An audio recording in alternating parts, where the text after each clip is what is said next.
আমি ওনাকে খুব কাছ থেকে দেখেছি, ওনার ব্যবহার এত ভালো যেটা বলার বাইরে। কখনো তিনি কোনো বিষয় নিয়ে অহংকার করে না। তবে সবচেয়ে লজ্জাজনক কথা হলো, আমি রিয়া ম্যাডামকে পছন্দ করতে শুরু করেছি। আমি জানি উনি আমার ম্যাডাম হন, কিন্তু আমি আমার মনের বিরুদ্ধে গিয়ে ওনাকে কখন যে একটু একটু পছন্দ করে ফেলেছি নিজেও বলতে পারে না। আজকে আমার আপু আমাকে বিয়ের কথা বলেছিল, আমার যেন ও মেয়ে দেখেছে। আমি কিছুদিনের সময় নিয়েছি, এখন তুই বল আমি কি করব। আমি মনে মনে যা অনুমান করেছিলাম তাই হলো। জানি একটা ছেলে একটা মেয়ের এমন কাছে গেলে এমন কিছু একটা হবেই। ভাবেন ও তোর ম্যাডাম হয়, এসব কেউ কিছু মানবে না। আমার আপু তোর থেকে 3 বছরের বড় হয়। সুমন, তুই আমার বন্ধু, আমি জানি তুই আমাকে সবসময় সাপোর্ট করবি। সুমন কিছুক্ষণ চুপচাপ থেকে বলল, অনেক বড় বিপদে ফেলে দিলি আমাকে। আচ্ছা আপু তোর বিষয়ে সবকিছু জানি কি? না না, এখনো আমি ওকে কিছু বলি নাই। আগে তোর বিষয়ে সবকিছু বলবি, তারপর দেখ আপু তোকে কিভাবে দেখে। তবে তোর এটা করা উচিত হয় নাই। আমি এত কিছু জানি না, তবে আমি শুধু এটাই চাইবো তুই আমার জন্য একটু চেষ্টা করবি। তবে আরেকটা কথা কি জানিস, রিয়া ম্যাডাম কোনো এক বিষয় নিয়ে খুব কষ্ট পাচ্ছে, তবে সেটা তোর খোঁজ নিতে হবে। আমাকে ভাই এই বিষয়ে টানবি না। আমি ভাই এই বিষয়ে কিছুই জানি না।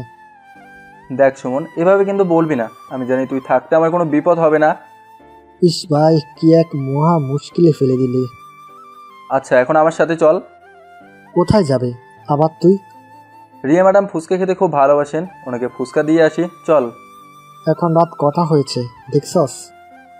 তুই যাবি কিনা তাই বল, নইলে আমি একাই যাব। রাদেন এখানে একটু শান্ত হয়ে বস, একদম মাথা ঠান্ডা করে বস। বল তুই। মাথা আমার ঠান্ডাই আছে। তুই কি শিওর রিয়া ম্যাডামকে প্রস্তাব দিলে ম্যাডাম রাজি হবে? অবশ্যই হবে, উনি তো ওনার পরিবারের কথা ফেলবেন না। আমার আপুকে দিয়ে বিয়ের প্রস্তাব পাঠাবো, যদি রাজি না হয় তোর আম্মুকে পাঠাবো।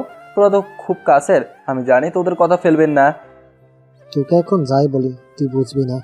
ঠিক আছে চল। কি আর করার, বন্ধুকে তো আর বিপদে ফেলা যাবে না।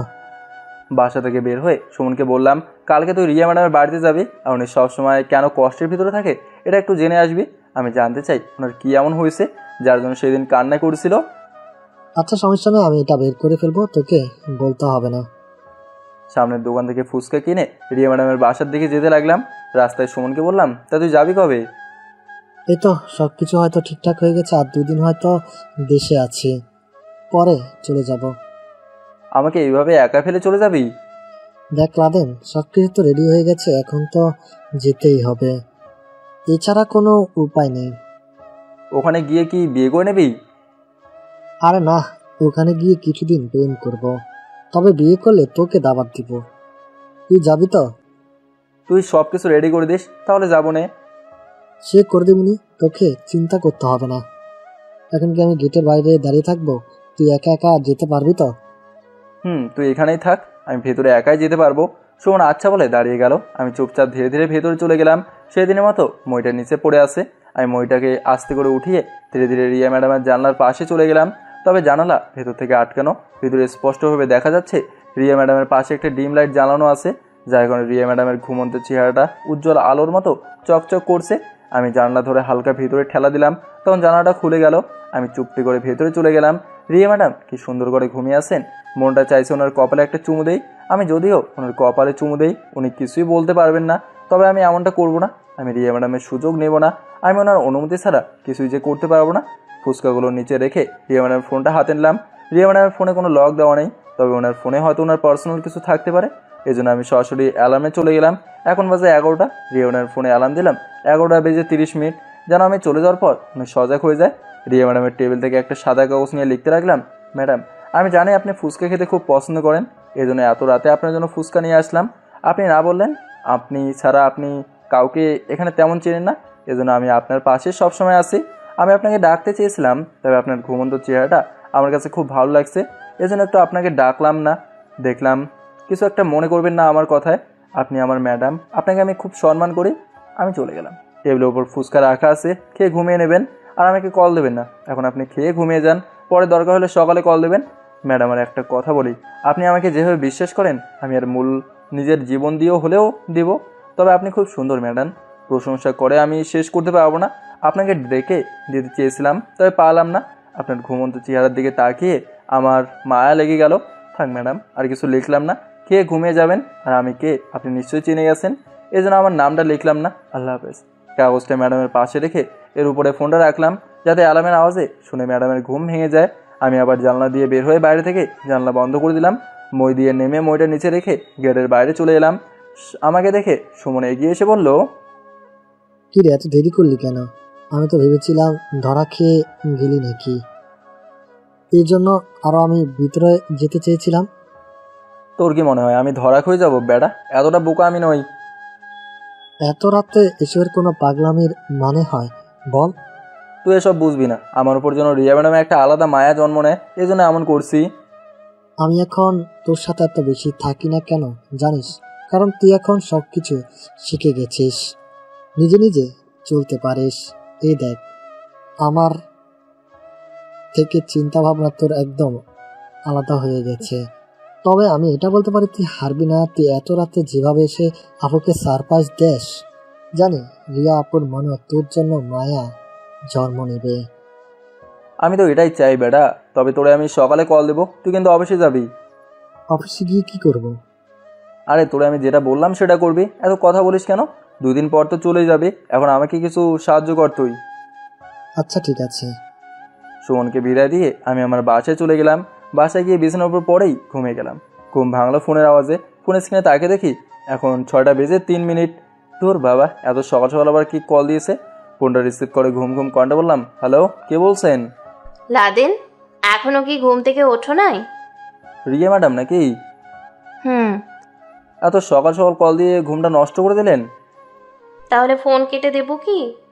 না ম্যাডাম, তার আর দরকার নেই। এখন উঠে ওয়াশরুমে গিয়ে ফ্রেশ হয়ে নাও, আমি পরে তোমাকে কল দিবনি। ফোন কাটার দরকার নেই ম্যাডাম, কিছু কি বলবেন নাকি? এত ঘুমাও কিভাবে? আর এত রাতে আমার বাসায় আসার কি দরকার ছিল? ম্যাডাম, আমি জানি আপনি ফুচকা খুব পছন্দ করেন, এই জন্য আপনাকে ফুচকা দিতে গিয়েছিলাম। আমাকে তুমি ডেকে দিলে না কেন? আপনি খুব সুন্দর ম্যাডাম। কি? না মানে ম্যাডাম, আপনার ঘুমন্ত চেয়ারের দিকে তাকিয়ে আমি আপনাকে ডাক দিতে পারি নাই, এই জন্য চলে আসছি। এমন পাগলামো কেউ করে বলো? আপনি বলছেন না আমি ছাড়া আপনি কাউকে তেমন চেনেন না, আর আপনি রাতে আমাকে কল দিলেন না কেন? তোমাকে সব সময় বিরক্ত করে কি লাভ? তোমার অফিস আছে, তুমি নিজের কাজ করো, তাই বলে। আপনি আমার গুরুজন, আপনি বলবেন আমি এসব আসবো না? এটা কি হতে পারে? আমি কি শুধুই তোমার ম্যাডাম হই? আমি ফোনের উপাস থেকে একটা হাসি দিয়ে বললাম, কিছু খেয়েছেন ম্যাডাম? না, এখনো কিছু খাই নাই, গোসল করে খাবো। এত সকাল সকাল গোসল করবেন কেন? একটু পর তো কলেজে যেতে হবে, বুঝলা? আমি তো মনে করেছিলাম। মায়ের খেতে চাও না তুমি? সরি ম্যাডাম, মজা করলাম আপনার সাথে। আচ্ছা বাদ দাও, এখন ফ্রেশ হয়ে নাস্তা করো। কলেজে আসবা আজকে? না ম্যাডাম, কলেজে আসবো না, সরাসরি এখন নাস্তা করে অফিসে চলে যাব। কি বলো, এত সকালে অফিসে গিয়ে কি করবে? কাজ করতে হবে ম্যাডাম, অনেক কাজ জমা পড়ে আছে। ঠিক আছে, বুঝলাম। তবে সারা রাত কাজ করা দরকার নেই, তুমি তো আবার একটা পাগল। কি করব বলেন, কাজ তো করতেই হবে। আচ্ছা ফোন রাখি লাদেন। আর রাতে ফুচকা দেওয়ার জন্য তোমাকে অনেক অনেক ধন্যবাদ। তুমি যাওয়ার পর আমি ফুচকা খেতে এতটা খুশি হয়েছি যেটা বলার বাহিরে। তোমাকে কল দিতে চেয়েছিলাম, কিন্তু তুমি তো বলেছিলে তোমাকে যেন কল না দিই। এখন তো রাতে ফুচকা না খেলে আমার ঘুমই আসবে না। কি যে এক জাদু করে গেলে তুমি, এটাই বুঝলাম না। সমস্যা নেই ম্যাডাম, আমি আপনার জন্য প্রতিদিন ফুচকা নিয়ে আসবো। একটা অচেনা মেয়ের জন্য তুমি প্রতিদিন ফুচকা নিয়ে আসবে, এটা তো হয় না। মানুষ দেখলে কি বলবে? আপনি তো বলছেন ম্যাডাম, মানুষ কি বলবে সেটা আমাদের দেখার বিষয় না, বড় কথা হলো আমরা কি করছি সেটা দেখার বিষয়। আচ্ছা ঠিক আছে, এখন ফোন রাখলাম তাহলে। কলেজে ছুটির পর আপনাকে নিয়ে যেতে আসবো। এই ছেলে, আমার জন্য যে এত কিছু করছো, আমি তোমার কি হই? আমি হাসতে হাসতে বললাম, আপনি আমার অনেক কিছু হন, আপনি বুঝবেন না। আচ্ছা ম্যাডাম, ফোন রাখলাম, পরে কল দেবো না। রিয়া ম্যাডাম আচ্ছা বলে ফোনটা কেটে দিল। মনে মনে বললাম, আমি জানি রিয়া ম্যাডামের ভেতরে একটু হলো আমার জন্য মায়া জন্ম নিয়েছে, এখন যা করার আমাকেই করতে হবে।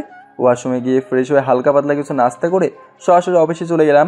এত সকাল সকাল অফিসে যাচ্ছি কারণ অনেক কাজ জমা পড়ে আছে, সেগুলো শেষ করতে হবে। অফিসের সামনে গিয়ে দেখি সব কিছু একদম নীরব। আরে এত সকাল সকাল আমার মতো আর কোন পাগলে অফিসে আসবে? আমি আমার কেবিনে গিয়ে মনোযোগ দিয়ে কাজ করতে লাগলাম। আর অফিসে আসার সময় কতগুলো চানাচুর নিয়ে আসলাম। কাজ করবো আর চানাচুর খাবো। কাজ করতে করতে অনেক বেলা হয়ে গেল। ধীরে ধীরে সবাই এক এক করে অফিসে আসতে লাগলো। তবে যে অফিসে আসে সে আমার কেবিনের দিকে একবার তাকিয়ে দেখে হয়তো আজকে আমি সবার আগে অফিসে এসে গেছি, এটাই সবাই দেখছে। টেবিল থেকে মাথা তুলে হাতে কতগুলো চানাচুর নিয়ে মুখে দিয়ে সামনে তাকিয়ে দেখি আপুর পিয়ে তামান্না দাঁড়িয়ে আছে। মেয়েটা আমার দিকে একবার তাকিয়ে ভেতরে চলে গেল। তবে তামান্না মেয়েটাকে আমার একদম পছন্দ নয়। সবসময় কেমন যেন রেগে মুখ লাল করে থাকে, দেখলে মনে হয় পাকা টমেটোর মতো ওর মুখটা। কিছুক্ষণ পর পিয়ন এসে বলল, সরি ম্যাডাম, আপনাকে ডাকতে তার কেবিনে যেত। আমি ঠিক আছে বলে চেয়ার থেকে উঠলাম। মনে মনে বললাম তার মানে আপু হয়তো এসে গেছে। আমি আপুর কেবিনের সামনে গিয়ে দেখি আপু মাথা নিচু করে কাজ করছে আর আপুর কাজে সাহায্য করছে তামান্না। আমি দরজার কাছ থেকে বললাম, আমি কি ভেতরে আসতে পারি ম্যাডাম? আপু মাথা তুলে আমার দিকে তাকিয়ে বলল, আয়। আমি ভেতরে গিয়ে তামান্নার পাশে বসে আপুকে বললাম, আমি কি সাহায্য করবো নাকি? এবার আপু আমার দিকে তাকিয়ে রাগ দেখে বলল, এত সকাল সকাল তোর অফিস আসতে কে বলেছে? তুই কিভাবে জানিস আমি এত সকাল সকাল অফিসে আসছি? সিসিটিভি ফুটেজ চেক করে দেখলাম। এখন বল, এত সকাল সকাল অফিসে কেন আসলি? আমার কাজ আমাকে শেষ করতে হবে না বল? এজন্য সকাল কি আর রাত কি আমি এটা চিনি না। মোট কথা হলো আমার কাজ আমাকে যেভাবে হোক শেষ করতে হবে। আপু হাসি দিয়ে বলল, এত বুদ্ধি তোর কোন দিন থেকে হয়েছে? তুই কি আমাকে এখানে অপমান করতে ডাকলি? না ভাই, তোর কিছু বলবো না। আপু একটা টিফিন বক্স এগিয়ে দিয়ে বলল, আগে খেয়ে নে, পরে কাজ করিস। আমি আপুর হাত থেকে টিফিন বক্স নিয়ে বললাম, ধন্যবাদ আপু। লারেন, তোর আমার পিয়ের সাথে পরিচয় করিয়ে নি।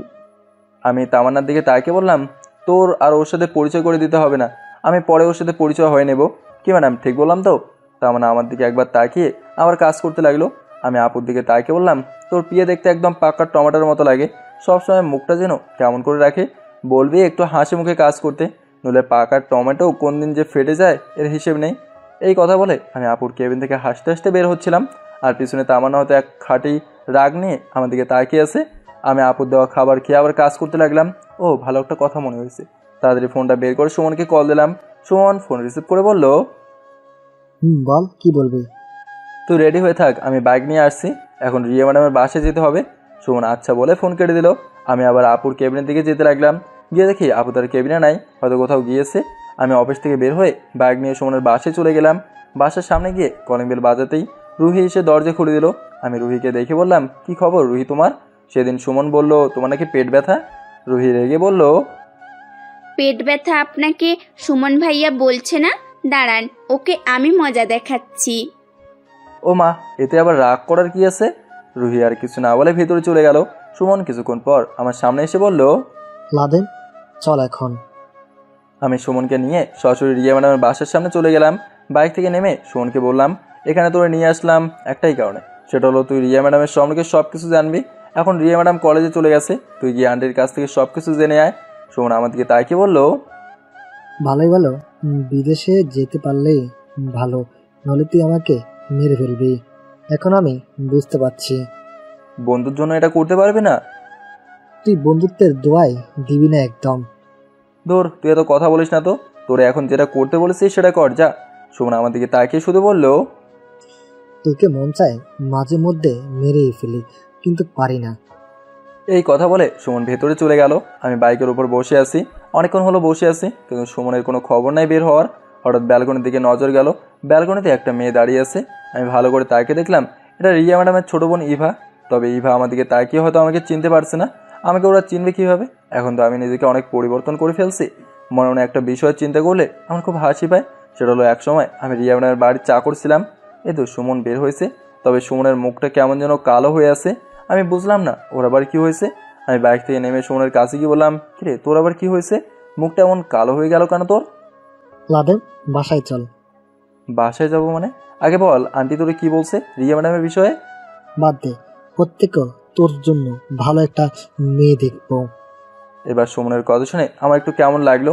আমি সুমনকে বললাম, দেখ আমি জানতে চেয়েছি আন্টি তোরে কি বলছে, এটা আমাকে বল। আমি এটা বুঝি না, তোর মতো একটা ভালো ছেলের সাথে সবসময় খারাপ কিছু কেন হয়? তুই তো কোনো অপরাধ করিস না। এবার আমার মনের ভিতরে আরও টেনশন ঢুকে গেল। আমি এবার একটু রাগ দেখে বললাম, তুই বল ভিতরে কি হয়েছে, আমি সব কিছু জানতে চাই। আমার আর কোনো মেয়ের দরকার নেই, রিয়া ম্যাডামকে আমার লাগবে, তুই বল ভিতরে কি হয়েছে। সুমন আমার কথা শুনে বলল, তুই শুনে উল্টাপাল্টা কিছু করবি না তো আবার? না বল, তুই কি হয়েছে?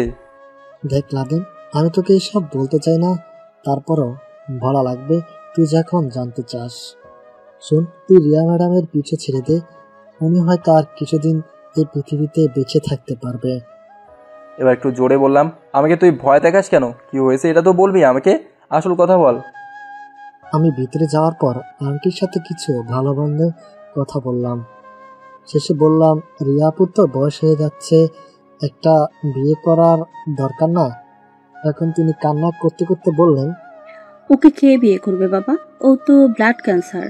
ও যে আর কয়দিন এই পৃথিবীতে বেঁচে থাকতে পারে আমরা এটাই জানি না। আর ও চায় না ওকে বিয়ে করে কারো জীবন নষ্ট হয়ে যাক, এই জন্য এভাবে একা একা থাকে। আমি সুমনের কথা শুনে নিচে বসে পড়লাম। আমার চোখ থেকে টপ টপ করে পানি পড়ছে। কথা বলার মতো ভাষা আমি হারিয়ে ফেলছি। রিয়া ম্যাডাম বাইরে এত ভালো, কিন্তু তিনি ভেতরে যন্ত্রণার আগুনে পড়ছেন। এই জন্য সেদিন রিয়া ম্যাডাম কান্না করছিল। না না, আমি আর কিছু চিন্তা করতে পারছি না। সুমন আমাকে ধরে বলল, দেখ লাদেন, কান্না করিস না, বাদ দে, ওকে তোরে বিয়ে করতে হবে না, আমি তোকে আর ভালো মেয়ে দেখে বিয়ে দিব। আমি সুমনের দিকে তাকে বললাম, আমাকে একটু অফিসে দিয়ে আসবি? আমার এই কথা শুনে সুমন হয়তো বোকা হয়ে গেল। সুমন আমাকে আবার বলল, তোর কি হয়েছে লাদেন, তুই এভাবে কান্না করছিস কেন? আবার বলিস আমাকে অফিসে দিয়ে আসবি? আমি চোখের পানি মুছে দাঁড়িয়ে বললাম, আমি নিজে বাইক চালালে এখন অ্যাক্সিডেন্ট করব। রিয়া ম্যাডাম মরার আগে আমিই মারা যাব। এখন কি তুই আমাকে অফিসে দিয়ে আসবি, নাকি আমি একা একা চলে যাব? সুমন আমার হাত থেকে বাইকের চাবি নিয়ে বলল, আয় তুই, আমি তোকে বাসায় দিয়ে আসছি। বাসায় যেতে হবে না, তুই আমাকে অফিসে নিয়ে চল। সুমন আমার কথা মতো তাই করলো। ও আমাকে সরাসরি অফিসের সামনে নিয়ে গেল। আমি বাইক থেকে নেমে ভেতরে চলে যাচ্ছি। পিছন থেকে সুমন বলল, লাদেন, আমার কসম লাগে তুই নিজের কিছু করবি না। আমি শুধু বললাম, যারে এত পছন্দ করি তার জন্য কি কিছু করব না? সে যদি মারা যায় আমি তো নিজেকে নিজেই গুলি করে মারবো। আমি তো এতটা বোকা না রে। তবে রিয়া ম্যাডামকে একসাথে নিয়েই দুজন মরবো। এটা বলে আমি আমার কেবিনে চলে গেলাম। চেয়ারের পিছনে নিজেকে লুকিয়ে ইচ্ছে মতো কান্না করতে লাগলাম। কত করে নিজেকে তৈরি করছি, আর একটাই চিন্তা করছি যে আমি রিয়া ম্যাডামকে বিয়ে করব। আমি তারা আমার মনের কথাগুলো জানাবো, কিন্তু সেটা আর হলো না। আচ্ছা, আমার তো এই পৃথিবীতে কেউ নেই একমাত্র দাদি ছাড়া। দাদিকে না হয় আপুর কাছে দিয়ে দেবো। রিয়া ম্যাডাম হয়তো এই পৃথিবীর কয়েকদিনের অতিথি, তবে আমি তাকে সবসময় খুশি রাখবো। আমি আমার মনের কথাগুলো রিয়া ম্যাডামকে জানাবো। শুধু বলবো, আপনি যেদিন মারা যাবেন সেদিন আমিও আপনার সাথে চলে যাব। আমাকে আপনি নিতে ভুলবেন না। কত আশা করে আপনাকে ভালোবেসেছি আমি। আপনাকে ছাড়া আমি তো একা থাকতে পারবো না। হাসি মুখে আপনার সাথে ওপারে চলে যাব। কি সুন্দর জীবন না আমার। প্রথম আমার বউ আমাকে ছেড়ে চলে গেল, এখন যারা একটু প্রশ্ন করি সে আমাকে ছেড়ে চলে যাবে। এটা আমি কোনোভাবেই মানতে পারছি না। লাদেন ভাই আমার, তুই এখানে কান্না করছিস কেন? আমি পিছনে তাকে দেখে আপু চলে আসছে। তাদের আমি আমার চোখের পানি মুছে আপুর সামনে দাঁড়িয়ে বললাম, কই আমি কান্না করছি আপু, এমনি চোখে পোকা পড়ছিল। আপু আমার কথা শুনে বলল, সুমন আমাকে সবকিছু বলেছে। এবার আমি আপুকে জোরে ধরে কান্না করতে করতে বললাম, তোর আমি এটা বলি নাই ভয়ে, আমি রিয়া ম্যাডামকে খুব পছন্দ করে ফেলেছি আপু। আমি নিজেও জানতাম না আমি ওনাকে এতটা পছন্দ করে ফেলবো। আর আজকে সুমনের কথা শুনে আমার বেঁচে থাকার ইচ্ছাটাও মরে গেছে। আপু আমার মাথায় হাত দিয়ে বলল, কান্না করিস না, এই পৃথিবীতে মেয়ে কম আছে বল? আপু তুই সুমনের মতো কথা বলবি না। আমি তো হাসি মুখে রিয়া ম্যাডামের জন্য মারা যেতেও পারি, ওনাকে ছাড়া আমি থাকতে পারবো না। আমি তোর আবেগ বুঝতে পারছি লাদেন, কান্না করিস না। তুই তাকে এতই পছন্দ করিস, আমি চেষ্টা করব। আমাদের দেশে যদি এর চিকিৎসা না থাকে, আমি ওদের জন্য অন্য দেশে নিয়ে যাব। এবার আপুর কথা শুনে আমি একটু ভরসা পেয়ে বললাম, আপু রিয়া ম্যাডামকে এখনো কিছু বলা হয় নাই, আমি তার কাছে যাই।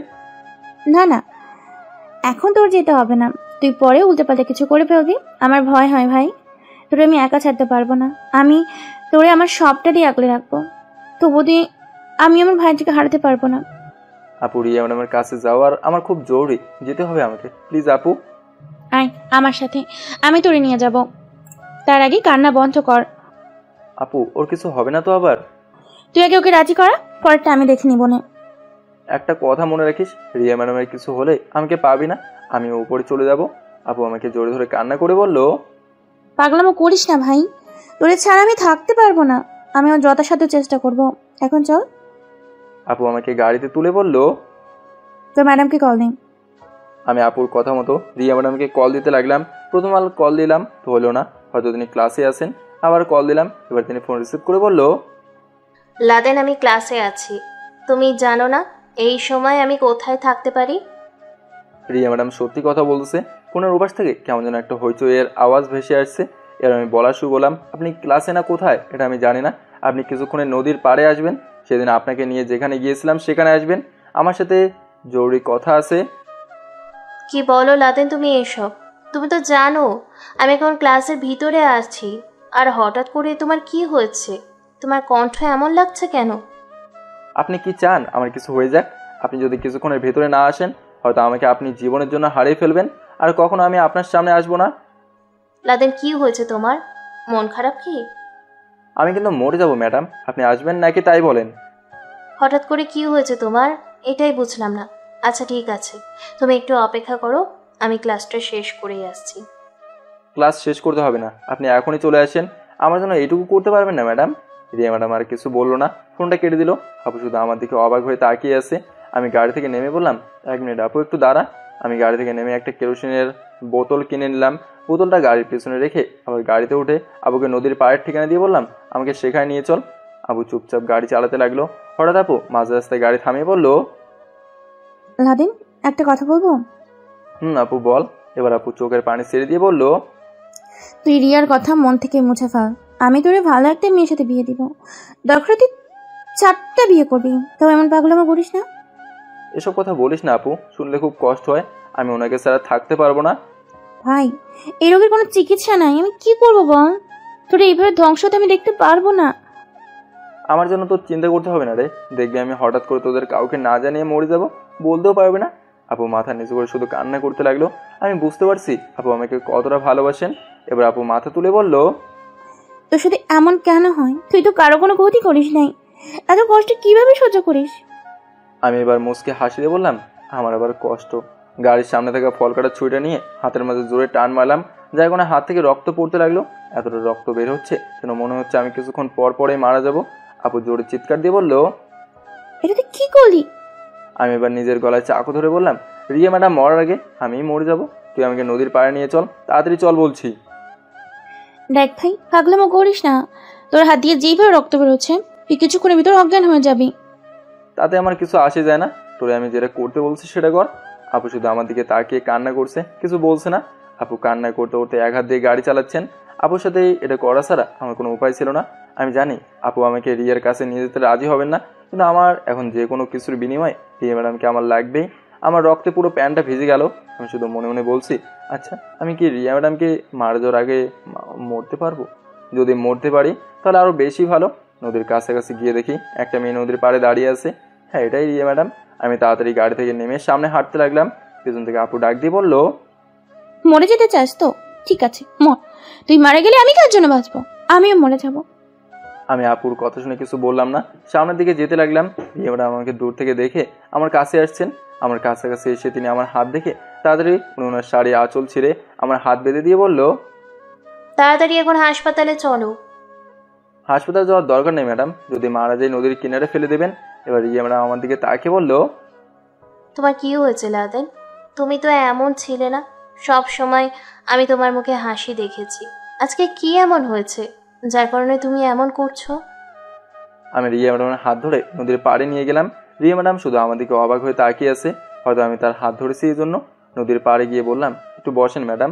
রিয়া ম্যাডাম আমার কথা মতো গাছের উপর বসে বলল, বলো এখন কি হয়েছে? আমি রিয়া ম্যাডামের পাশে বসে বললাম, আপনি আমার সম্পর্কে জানেন ম্যাডাম? যেটুকু জানি তাতেই তো চলে, আর কি জানতে হবে? অনেক কিছু বলার আছে, আপনি আগে শোনেন। আচ্ছা ঠিক আছে, বলো, শুনি কি বলবে। আমি আমার বিষয়ে সংক্ষিপ্ত আকারে রিয়া ম্যাডামকে সব কিছু বললাম। সব শুনে রিয়া ম্যাডাম বলল, মানে তুমি বিবাহিত? ম্যাডাম, কিন্তু আপনি তো জানেন এখন সব কিছু।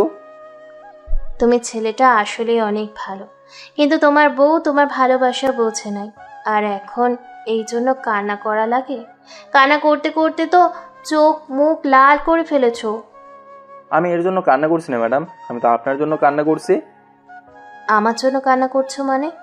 কি বলো লাদেন এসব তুমি? এবার আমি কান্না করতে করতে বললাম, ম্যাডাম বিশ্বাস করেন, আমি আপনার সাথে থাকতে থাকতে আমি আপনাকে প্রশ্ন করতে শুরু করেছি। জানি না এসব কবে থেকে হয়েছে, কিন্তু আমি যে আপনাকে এতটা প্রশ্ন করে ফেলবো এটা কখনো ভাবি নাই। রিয়া ম্যাডাম আমার কথা শুনে দাঁড়িয়ে বলল, কি বলছো লাদেন এসব? তোমার কি মাথা খারাপ হয়ে গেছে? তুমি এটা জানো না আমি তোমার ম্যাডাম হই? সব কিছু জানি দেখে আমি আপনাকে ভালোবাসি। প্লিজ ম্যাডাম, আপনি আমাকে ফিরিয়ে দেবেন না? ছি ছি লাদেন, তোমার মন মানসিকতা এতটা নিচু, আমি এটা আগে জানতাম না। আমি তোমার শিক্ষক হই, কিভাবে তুমি এটা বলতে পারলে? এবার আমি দাঁড়িয়ে রিয়া ম্যাডামের হাত ধরে বললাম, প্লিজ ম্যাডাম, আপনি আমাকে ফিরিয়ে দেবেন না? রিয়া ম্যাডাম আমার হাত ছাড়িয়ে আমাকে ঠাস ঠাস করে ধরে চড় দিয়ে বললো, তুমি আমাকে এসব বলতে এখানে রেখেছো? এক কাজ করে ম্যাডাম, আমাকে মেরে ফেলেন। আপনি মারা যাওয়ার আগে আমি মরে যাব। আমি সুমনকে আপনার বাসায় পাঠিয়ে সব কিছু খবর নিয়েছি। আপনার যে ব্লাড ক্যান্সার এটাও আমি জানি। সব কিছু জানার পরেও আমি আপনাকে পছন্দ করি। কারণ কেন জানেন? আপনাকে আমি কতটা ভালোবেসে ফেলছি যেটা নিজেও জানি না। আমি তো আপনার পাশে থাকতে চাই শুধু, আর কিছু না। আমার কথাগুলো শুনে রিয়া ম্যাডাম আমার দিকে অবাক হয়ে তাকিয়ে আছে। হয়তো আমি ওনার সম্পর্কে এত কিছু জেনে গেছি তিনি ভাবতেও পারে নাই। এবার রিয়া ম্যাডাম বললো, সব কিছু জানো যেহেতু, তাহলে কেন এমন পাগলামো করছো? তুমি হয়তো এটাও জানো যে আমি আর কয়েকদিন এই পৃথিবীর অতিথি। কখন যে মারা যাই নিজেও এটা বলতে পারি না। আমার খুব ইচ্ছে ছিল আমি যেন কোনো কলেজে মাস্টারি চাকরি করি। শুধু আম্মুর আশা পূরণ করতে চাকরি নিয়েছি। আমার খুব ইচ্ছে ছিল সুন্দর একটা সংসার হবে, কিউট কিউট বাচ্চা হবে। কিন্তু আমার স্বপ্ন শুধুই স্বপ্নই থেকে গেল। আমি কারোর সাথে নিজেকে জড়াতে চাই না। কেন জানো? আমি বেশি দিন বাঁচব না। এই জন্যই যা কয়েকদিন বাঁচি নিজের জন্য বাঁচব। অন্যকে হাসা দিয়ে লাভ নেই। আর তুমি কি সব পাগলামো শুরু করে দিলে? ঠিক আছে, আমি কিছু মনে করি না। আমি তোমাকে ভালো কোনো মেয়ের সাথে বিয়ে দেব। আমার কথা মন থেকে মুছে ফেলো। যা হয়েছে সবচেয়ে ভুলে যাও। এই কথাগুলো বলে রিয়া ম্যাডাম চোখের পানি মুছলেন। আমি আবার বলা শুরু করলাম, সব কিছু জানার পরেও আমি আপনাকে ভালোবাসি। এখন আপনাকে ছেড়ে থাকা কখনো আমার পক্ষে সম্ভব নয়। আপনি যদি এখন এখান থেকে আমাকে একা ফেলে চলে যান, আমি কসম করে বলছি আমি নিজেকে নিজেই জ্বালিয়ে মারা যাব। তুমি বুঝতে চাও না কেন? তুমি এখন যেইগুলো বলছো সব আবেগ। যাও, বাসায় গিয়ে একটু ঘুমাও, সব কিছু ঠিক হয়ে যাবে। ম্যাডাম প্লিজ এভাবে বলবেন না, আমি আপনাকে ছাড়া থাকতে পারবো না। এবার রিয়া ম্যাডাম জোরে ধমক দিয়ে বলল, আমি কখন থেকে দেখছি আমি বলার পরেও তুমি পাগলামো করেই যাচ্ছ। এইসবের মানে কি? তুমি যেটা চাও সেটা কখনো পূরণ হবে না, জানো তো? মাঝে মধ্যে কিছু জিনিস চাইলেও পাওয়া যায় না। জানো, আমি খুব করে বাঁচতে চাই, কিন্তু চাইলেও পারবো না। তোমার বয়স খুব কম, এই জন্য হয়তো আবেগ কন্ট্রোল করতে পারছো না। বাসায় গিয়ে একটু চিন্তা করে দেখবে। আমার মতো মেয়েকে বিয়ে করলে তোমার জীবন ধ্বংস হয়ে যাবে, যেহেতু আমি কিছুদিনের অতিথি। রিয়া ম্যাডাম এবার আমার হাত ধরে বলল, বাসায় চলো, পাগলামো করবে না একদম। আপনি চলে যান ম্যাডাম, আমি যাব না। লাদেন চলো বলছি। আপনাকে আমি যেতে বলছি, আপনি চলে যান। রিয়া ম্যাডাম আর কিছু না বলে সামনের দিকে হাঁটতে লাগলো। আমি আপুর গাড়ির কাছে গিয়ে পিছন থেকে কেরোসিনের বোতলটা হাতে নিলাম।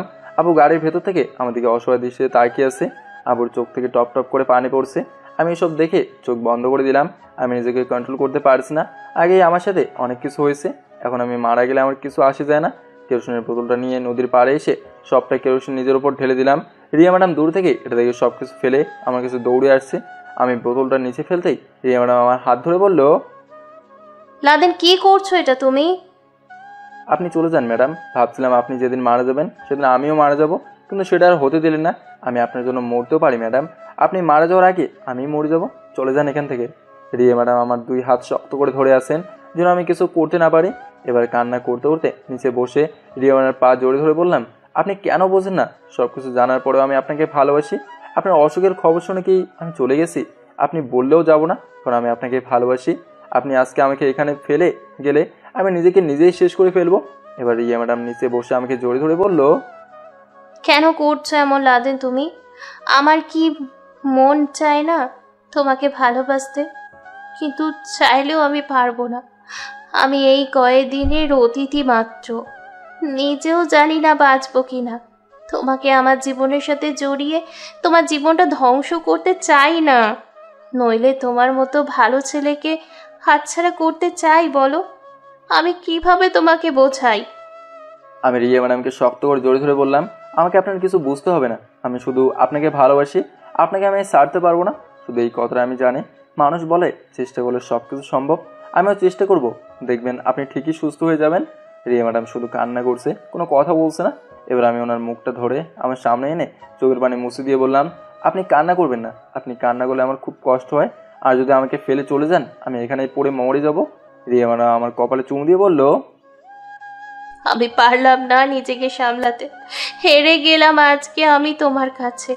সব কিছু জানার পরেও কেন আমাকে এতটা ভালোবাসো বলো? ভালোবাসতে কোনো কারণ লাগে না ম্যাডাম, আমি তো আপনার পাশে থেকে আপনাকে আগলে রাখতে চাই। রিয়া ম্যাডাম আবার আমাকে জোর ধরে বলল, ছেড়ে যাবে না তো আবার? আমি আপনাকে এতটা ভালোবাসি যে দেখবেন যেদিন আপনি মারা যাবেন সেদিন আমি নিজেকে নিজেই গুলি করে মারা যাব। আপনাকে ছাড়া থাকতে পারবো না। রিয়া ম্যাডাম আমাকে জোরে ধরে শুধু কান্না করছেন, কোনো কথা বলছেন না। অনেকক্ষণ পর আমাকে ছেড়ে দিয়ে দাঁড়ালো। আমি এবার আমার চোখের পানি মুছে রিয়া ম্যাডামের সামনে গিয়ে বললাম, এতদিন আপনি হয়তো অনেক চিকিৎসা করেছেন কিন্তু কিছু হয় নাই। এবার আমি আপনাকে আমার মতো করে তৈরি করব। আপনি কিছু বলতে পারবেন না, আমাকে আপনার পাশে থাকতে দেবেন তো? রিয়া ম্যাডাম আমাকে টান দিয়ে কাছে টেনে নিল আর বলল, আমাকে ছেড়ে যাবে না তো? আপনার অসুখ যতক্ষণ পর্যন্ত ভালো হবে না ততক্ষণ পর্যন্ত আমি আপনার পাশে ছায়ার মতোই থাকবো। আমি আর কখনো ভালো হব না, হয়তো কোনো একদিন হঠাৎ করে। আমি রিয়া ম্যাডামের মুখে হাত দিয়ে বললাম, এসব কথা আর কখনো বলবেন না। আমি থাকতে আপনার কিছুই হতে দেবো না। রিয়া ম্যাডাম কান্না করে বলল, এভাবে বলো না, মিথ্যে আশ্বাস দিয়ে কি লাভ আছে বলো? আপনি যদি আর একবার কান্না করেন আমি কিন্তু নিজেকে জ্বালে দেবো। রিয়া ম্যাডাম আচ্ছা বলে চোখের পানি মুছে নিল। ম্যাডাম খুব ইচ্ছে করছে আপনার কপালে একটা চুমু দিতে। ম্যাডাম বলতে হবে না, রিয়া বলবে। আর তুমি যাকে ভালোবাসো তার কাছ থেকে কি আবার অনুমতি নিতে হয় নাকি? জোর করে ভালোবাসা আদায় করলে এখন জোর করে এটা করতে পারবে না। আমি রিয়া ম্যাডামের কপালে একটা চুমু দিয়ে বললাম, ভালোবাসি আপনাকে অনেক অনেক। রিয়া ম্যাডাম এবার আমার হাত ধরে বলল, হাতে রক্ত পড়া বন্ধ হয়েছে? হুম। আচ্ছা ঠিক আছে, আমি বাড়িতে গিয়ে পরে দেখব না। এখন নদী থেকে একটা ডুব দিয়ে আসো, শরীর থেকে কেরোসিনের গন্ধ আসছে।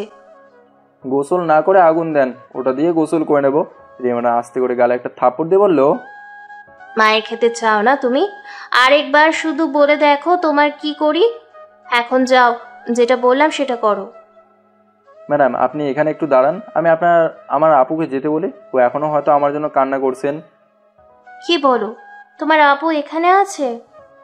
আমি যেন নিজেকে কিছু না করি এজন্য ও ভয়ে আমার সাথে আসছে। তোমার আপু তোমাকে খুব ভালোবাসেন না? এত ভালোবাসে দেখেই অফিস ফেলে আমার জন্য এখানে আসছে। আচ্ছা আমি আপুর কাছে গিয়ে ওকে যেতে বলি। রিয়ানা আমার পকেট থেকে সিগারেটের প্যাকেট আর ম্যাচ নিয়ে বলল, সিগারেট খাও না তুমি? দাঁড়াও, এর ব্যবস্থা পরে নিব। আমি আসবো কি তোমার সাথে? না ম্যাডাম আপনি দাঁড়ান একটু। আমাকে কথা দাও, এখন কোনো উল্টাপাল্টা কাজ করবা না। এখন তো আপনাকে আমি পেয়েছি, মরবো কেন? একটু দাঁড়ান প্লিজ। আমি আসবো তোমার সাথে। আপু অনেক রেগে আছে, আপনার যেতে হবে না, আপনি এখানে একটু দাঁড়ান। এই কথা বলে আমি আপুর কাছে চলে গেলাম। আপু আমার দিকে চোখ লাল করে তাকিয়ে আছে, তবে আপু অনেক কান্না করেছে, আমি এটা বুঝতে পারছি। আমি আপুকে বললাম, আপু একবার বেঁচে গেছি, রিয়ামানের যদি কিছু হয় না আর পাবি না। আপু ঠাস ঠাস করে আমার গালে দুটো চড় দিয়ে বলল, তুই মরে যা, বেঁচে থেকে তোর লাভ আছে? আমরা তো তোর কিছু হই না, যা তোর রিয়ার কাছে যা। আপু রাগ করিস না প্লিজ। আপু আমার হাতে কিছু টাকা দিয়ে বলল, এটা রাখ, আর ওর দিকে খেয়াল রাখবি, আমি দেখছি কি করা যায়। আমি আপুর গালে একটা চুমু দিয়ে বললাম, কে বললো তুই আমার বড় বোন? তুই তো আমার আম্মুর মতোই, তুই না থাকলে আজকে আমার। আপু আমার মাথায় হাত দিয়ে বলল, আর গানটা করিস না, তোর ম্যাডামের মন সবসময় যেন ভালো থাকে, এমন কিছু করবি। আমি তোর দুলাভাইকে বলে দেখি কিছু করতে পারি কিনা। আচ্ছা আমি গেলাম। ঠিক আছে আপু। দেখতে দেখতে আপু চলে গেল। আমি আবার রিয়া ম্যাডামের কাছে যেতে লাগলাম। গিয়ে দেখি তিনি এক ধারে নদীর পানির দিকে তাকিয়ে আছে।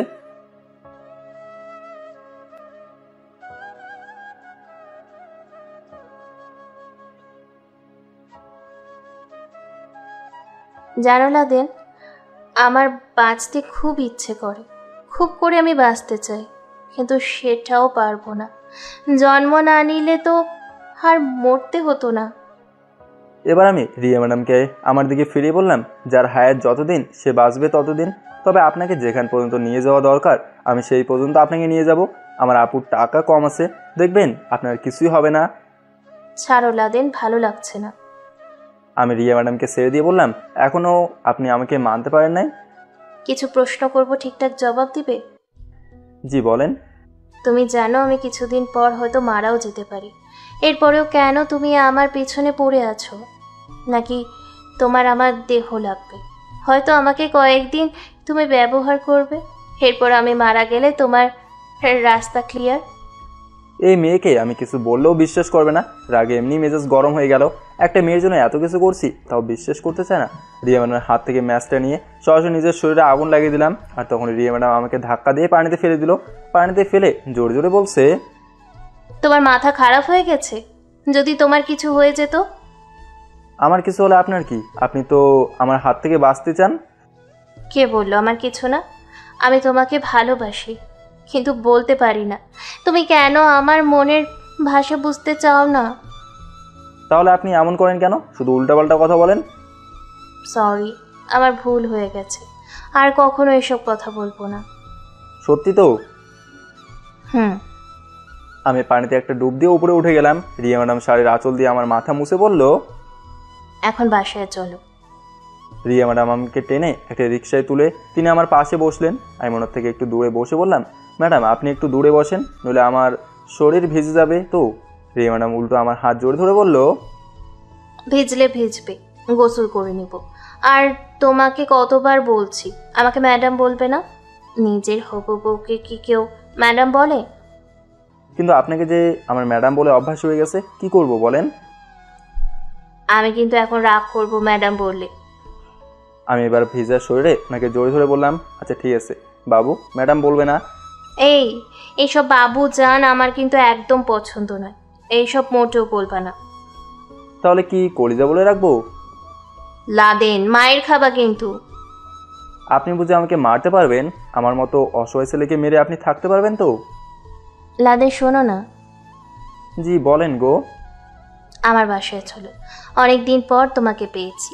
তোমাকে হারাতে মন চাচ্ছে না। এই পাগলি, আমার শরীর ভেজা আছে, কাপড় তো চেঞ্জ করতে হবে নাকি? আমি এত কিছু শুনতে চাই না। তুমি এখন আমার বাসায় যাবে এটাই জানি। তোমার সাথে আমাকে দেখলে তোমার আম্মু আর তোমার ছোট বোন কি বলবে? ওরা জানে আমি তোমার বাসায় একসময় চাকরের কাজ করছি।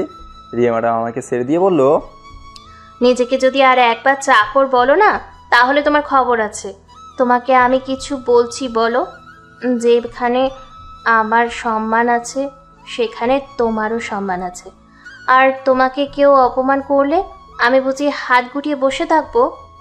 আচ্ছা ম্যাডাম বুঝলাম, ঠিক আছে চলেন। আপনার কথা তো আর ফেলতে পারে না। না না, এখন আর যেতে হবে না। তুমি তো আমাকে ভালোবাসো না? অভিমান করলেন বুঝির? না, অভিমানের কি আছে? দেখুন এখন রাগটাগ করলে কিন্তু আমি রাস্তার মাঝে কিস করে দেবো, তখন মজা বুঝবেন। রিয়া আমার দিকে চোখ ঘুরিয়ে বলল, মাথা খারাপ কোথাকার। এখন আমার বাসায় যাবে নাকি? সেটা আর বলতে হয়? আচ্ছা ফুচকা নেব রাস্তা থেকে? না না, এখন আর এসবের একদম দরকার নেই। তোমার ঠান্ডা লাগছে, আগে বাসায় চলো। রিয়া ম্যাডামের সাথে সরাসরি ওনার বাসায় চলে গেলাম। দরজার সামনে দাঁড়িয়ে বললাম, আমার কিন্তু ভয় করছে। রিয়া ম্যাডাম আমার কাঁধে হাত শক্ত করে ধরে বলল, তুমি কোনো কথা বলবে না, আমি আছি তো। দরজায় কলিং বেল বাজতেই রিয়ার ছোট বোন ইভা এসে দরজা খুলে দিল। এবার চোখ বড় বড় করে আমাদের দিকে তাকিয়ে আছে। রিয়া সরাসরি আমাকে টেনে ওর রুমে নিয়ে গেল। আর আন্টিকে দেখলাম সোফায় বসে টিভি দেখছে। আমাকে হয়তো তিনি দেখে নাই।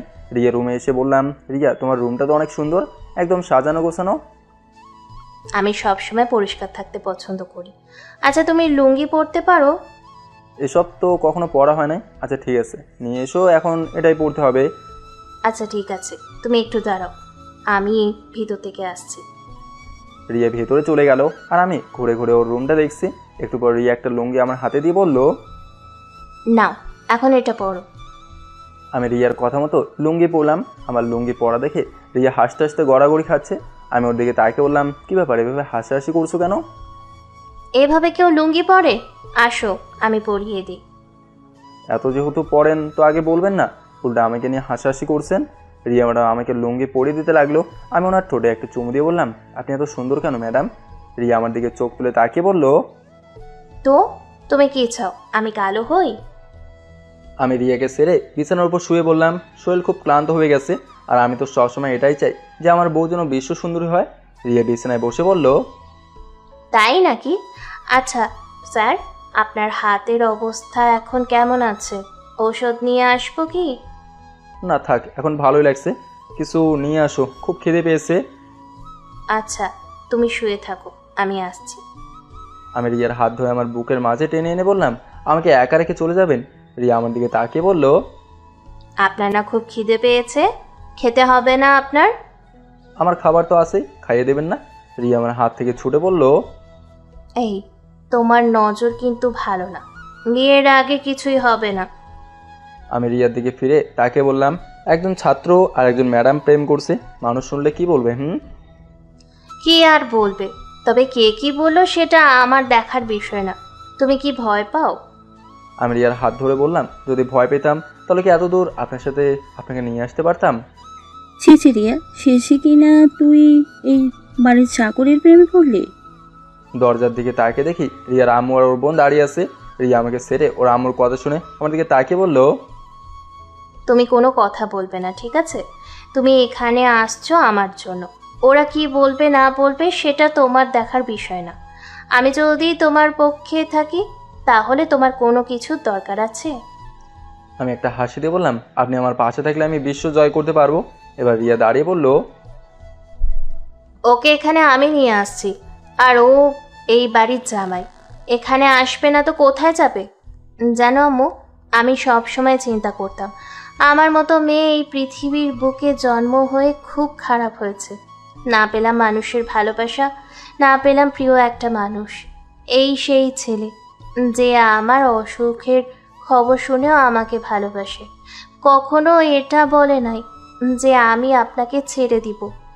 আমার জন্য নিজের শরীরে আগুন লাগিয়ে দিয়েছিল। ভাবতে পারো আম্মু, একটা ছেলে কতটা ভালোবাসার পর এমন করে? ও আমার জন্য নিজেকে মৃত্যুর মুখে ঠেলে দিয়েছিল। আমি যা কয়েকদিন বাঁচি শুধু ওর জন্য বাঁচব। আমার কেন জানি মনে হচ্ছে জানো আম্মু, ওর ভালোবাসা পেয়ে আমি আবার নতুন করে বাঁচতে শিখেছি। আর তোমরা ওকে চাকর বললা? ওর আবুর যত টাকা আছে এর এক কোনাও মনে হয় আমাদের নেই।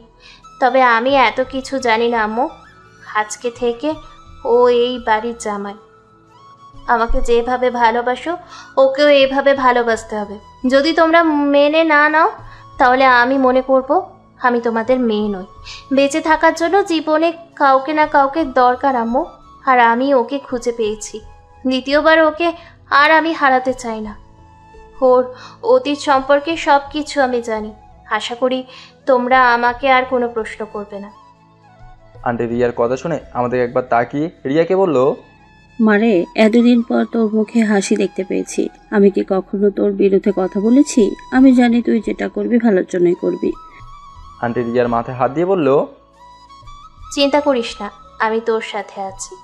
রিয়া ওর মাকে জোরে ধরে বলল, অনেক অনেক ধন্যবাদ আম্মু তোমাকে। আন্টি আমার দিকে তাকিয়ে বলল, এই ছেলে আমার মেয়ের দিকে খেয়াল রাখবা, ওর কিছু হলে তোমাকে কিন্তু ছাড়বো না। আচ্ছা রিয়া, থাক তোরা, আমি গেলাম। আন্টি চলে যাওয়ার পর রিয়ার ছোট বোন ইভা বলল, আর কোনো ছেলে পেলি না দেশে, মান ইজ্জত তো শেষ করে দিবি। রিয়া চোখ বড় করে ওর বোনের দিকে তাকিয়ে বলল, ইভা, সম্মান দিয়ে কথা বল, ও তোর দুলাভাই হয়। ইভা আর কিছু না বলে চলে গেল। রিয়া আবার আমার পাশে বসে বলল, কি স্যার, আপনার মন খারাপ নাকি? আমি রিয়াকে আমার কাছে এনে জোরে ধরে বললাম, আমার আবার মন খারাপ হবে কিসের জন্য? তোমার মতো একটা বউ পেয়েছি, আর কি কিছু লাগবে বলো? ও শিট, আমি তো ভুলে গেছি, তোমার তো আবার ক্ষুধা লাগছে। দাঁড়াও, আমি কিছু নিয়ে আসছি। আমি রিয়ার হাত ধরে বললাম, থাক, আর কিছু নিয়ে আসতে হবে না, এখন বাসে যাব, আপুর সাথে তোমার বিষয়ে কথা বলতে হবে। বাদ দাও এসব লাদেন, জানি হঠাৎ একদিন মারা যাব, চেষ্টা করে কোনো লাভ নেই। আর যদি একবার এই কথা বলো আমি তোমাকে ফেলে জীবনের জন্য চলে যাব, তুমি চলে গেলে আমি কি নিয়ে বাঁচবো বলো? রিয়া আমাকে জোরে ধরে বলল, তোমাকে পেয়ে যেন আমি নতুন করে জীবন ফিরে পেয়েছি। তোমার সাথে খুব করে বাঁচতে ইচ্ছে করে, নতুন নতুন স্বপ্ন দেখতে ইচ্ছে করে। এই পাগলি, কান্না করবে না, আমি বলছি না আমি থাকতে আপনার কিছুই হবে না। আমি কি মরে গেছি? সাহস রাখেন, সব কিছু ঠিকঠাক হবে। সত্যি তো? রিয়া আমাকে কিছুক্ষণ জোরে ধরে বলল, চলে যাবা? যেতে তো হবেই, রাতে আসবো নি। ফুচকা নিয়ে আসবা কিন্তু। সে আপনাকে বলতে হবে না ম্যাডাম। রিয়া আমার কপালে চুমু দিয়ে বলল, আচ্ছা ঠিক আছে, যাও। আমি ভিজা শার্ট আর লুঙ্গি পরে বাসা থেকে বের হয়ে গেলাম। আমি সরাসরি আপুর বাসার সামনে চলে গেলাম। দরজার সামনে কলিং বেল দিতেই কাজের একটা মহিলা এসে দরজা খুলে দিল। আমি ভেতরে ঢুকে সরাসরি আপুর রুমে চলে গেলাম। গিয়ে দেখে আপু বসে বসে আমার আচার খাচ্ছেন। আমাকে দেখে বলল, কিরে তুই কখন এলি? এই তো মাত্র আসলাম। তুই অফিস থেকে আসে নাই এখনো? আসছে তো, ওয়াশরুমে গেছে। তারপর বল, তোর কি খবর? কটার খবর শুনবি বল? আচ্ছা থাক, মজা বাদ দে, এখন শোন আমি কি বলি। শোনার জন্যই তো এখানে আসছি। আমার একটা বান্ধবী আছে, ও নিজে ডাক্তার। ওর সাথে আমার কথা হয়েছে, বলছে এতে কিছু হবে না, তবে একটু রিস্ক নিতে হবে। আমি বলছি না সবকিছু ঠিকঠাক হয়ে যাবে। আমিও আমার আচার খেতে খেতে বললাম, তাহলে তো কোনো সমস্যা নেই। আচ্ছা আপু, আমার উপর তোর রাগ হয় না? রাগ হলে আর কি হবে, আমি তো আমার ভাইকে তেমন কিছু বলতেও পারি না। তবে মাঝে মাঝে তোর পাগলামোগুলো আমার কাছে খুব খারাপ লাগে। আজ যদি এমন পাগলামো না করতাম তাহলে কি রিয়াকে পেতাম তুই বল? তাই বলে নিজের শরীরে? তোর বাদ দে সব। ওমা, কি রে তুই লুঙ্গি পরা কোন দিক থেকে শিখলি? একটু পর বলছি, একটা শার্ট দে, খুব ঠান্ডা লাগছে। তোর দুলাভাই একটা গেঞ্জি পরে ফেল। আমি দুলাভাইয়ের একটা গেঞ্জি পরে আপুকে বললাম, আর বলিস না, আমি জীবনে কোনোদিন লুঙ্গি পরি নাই, রিয়া পরিয়ে দিয়েছে। একটা কথা বলি লাদেন, শোন। বল আপু। একদিন পর তুই একটা ভালো কাজ করলি, রিয়াকে তোর সাথে খুব মানাবে। হয়তো সে এখন একটু অসুস্থ, তবে তুই ওর পাশে দাঁড়িয়ে খুব ভালো একটা কাজ করেছিস। বয়স কোনো ব্যাপার না, আসল কথা হলো মন মানসিকতা। যার যেমন সে ঠিক তেমন। আমার তো ভয় ছিল তুই আমাদের মেনে নিবি না। মেনে নেওয়ার কি আছে, রিয়াকে ওর কলেজ থেকে 10 দিনের ছুটি নেওয়া হবে, পরে আমি ওকে হাসপাতাল নিয়ে যাব। আচ্ছা ঠিক আছে আপু। হাটের অবস্থা এখন কেমন? মোটামুটি ঠিক আছে। কিছু গেছিস? রিয়া জোর করছিল কিন্তু কিছু খায় নাই। এখন একটু বাসায় গিয়ে ঘুমাবো। আগে কিছু খেয়ে নে, পরে ঘুমাবি না। না আপু, শরীর খারাপ লাগছে, ঘুমাতে হবে। আচ্ছা ঠিক আছে, এখন ঘুমিয়ে পর, পরে খেয়ে নিবি। আপু বাসায় দাদি আছেন, উনি পরে আমাকে না পেলে বকা দেবে, এখন যেতে হবে। আচ্ছা ঠিক আছে, যা। ওকে আপু, গেলাম তাহলে। আপুর বাসা থেকে বেরিয়ে আমি আমার বাসার দিকে যেতে লাগলাম। বাসায় গিয়ে দিলাম এক ঘুম ভাঙলো একেবারে রাতে। ঘড়িতে এখন রাত 8টা বাজে। চোখে মুখে একটু পানি দিয়ে বাইরে গেলাম। গিয়ে দেখি দাদি বসে বসে টিভি দেখছেন। আমি গিয়ে দাদির পাশে বসে বললাম, কি দাদি, সারাদিন বসে বসে শুধু টিভি দেখা, আর কোনো কাজ নেই তোমার? দাদি আমার দিকে তাকিয়ে বলল, কোনো কাজ থাকলে তো কাজ করতাম, এভাবে বসা থাকা আর ভালো লাগে না রে নাতি। দাদি খুব তাড়াতাড়ি আমি বিয়ে করছি, দোয়া করবেন আমার জন্য। দাদি আমার মাথায় হাত দিয়ে বলল, মেয়ে কি তোর পছন্দ আছে নাকি? মেয়ে আমার পছন্দ আছে, এখন শুধু বিয়ে করা বাকি। পছন্দ আছে তো তাহলে ভালোই। এক কাজ কর, যদি মেয়ে রাজি থাকে বিয়ে করে নে। এটা তো পারবি না জানি। মনে মনে বললাম, দাদি তো ঠিক কথাই বলছে। ফোনটা বের করে সুমনকে কল দিলাম। সুমন ফোন রিসিভ করে বলল, লাদেন বল। কি করিস তুই? এই তো আম্মুর সাথে বসে আছি। কেন, কি হয়েছে? এক কাজ কর, তোর বোনকে নিয়ে কাজী অফিসে চলে আয়, একটু দরকার আছে। কেন, বিয়ে টিয়ে করবি নাকি আবার? রিয়া ম্যাডামকে আজকে বিয়ে করবো, এজন্য সাক্ষী তো প্রয়োজন আছে নাকি? পাগল হলি তুই? এখন আবার এই রাতে তোর মাথায় ভূত চেপেছে নাকি? আবার রিয়াকে তুই প্রপোজ করলি কবে?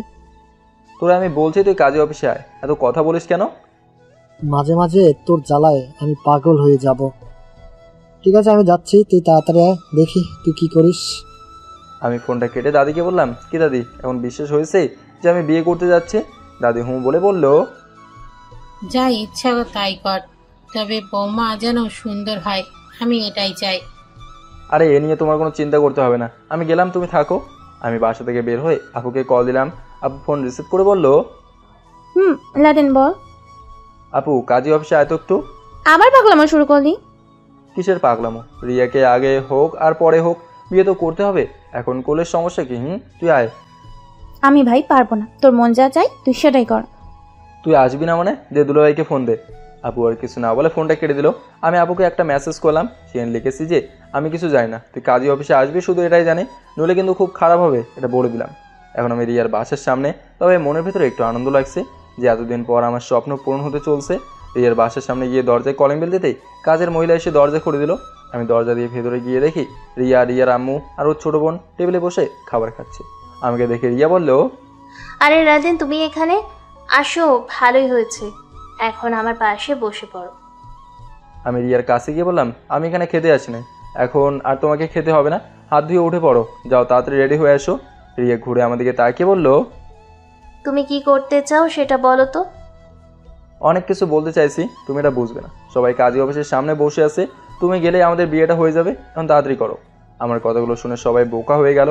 আমি যে রিয়াকে আজকে বিয়ে করব এটা হয়তো কেউ ভাবতেও পারে নাই, আর আমি নিজেই তো জানতাম না। দাদি না বললে আমার মাথায় এই আইডিয়াই আসতো না। রিয়া হাত ধুয়ে দাঁড়িয়ে বলল, পাগল হয়ে গেছো তুমি? বিয়ে করার জন্য কত সময় আছে, এখন তাও আবার এই রাতে? রাত হয়েছে তো কি হয়েছে, যাকে ভালোবাসি তাকে বিয়ে করব, অন্য কোনো মেয়েকে তো আর বিয়ে করব না। দেখো রিয়া, মাঝরাতে এভাবে লুকিয়ে লুকিয়ে তোমার সাথে দেখা করতে আমার ভালো লাগে না। তার চেয়ে বরং আমি তোমাকে বিয়ে করে নেই, তাহলে আর লুকিয়ে তোমাকে দেখতে হবে না, একদম সরাসরি তোমার কাছে আসতে পারবো। লাদেন, বিষয়টা একটু বোঝার চেষ্টা করো। কি বোঝাবে তুমি? আর এত রাতে সবাই কষ্ট করে কাজী অফিসে গেল, আর তুমি বলছো যাবে না? আচ্ছা ঠিক আছে, আমি ওদের ফোন করে আসতে বলছি, তুমি আমাকে বিশ্বাস করো না তো? ঠিক আছে, ভালো থেকো। রিয়া এবার আমার হাত ধরে বলল, কি সব করো না তুমি মাঝে মাঝে, আর কথায় কথায় এত রেগে যাও কেন?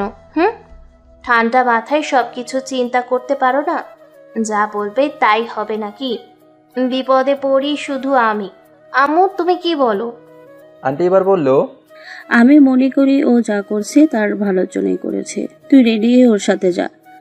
রিয়া আমাকে দাঁড়াতে বলে ভেতরে চলে গেল। রিয়া ভেতরে যাওয়ার পর আন্টি বলল, এত উন্নতি তোমার কি করে হলো লাদেন? আমার আবার কিসের উন্নতি আন্টি? তবে আপনাকে বিশেষভাবে অনেক অনেক ধন্যবাদ জানাই।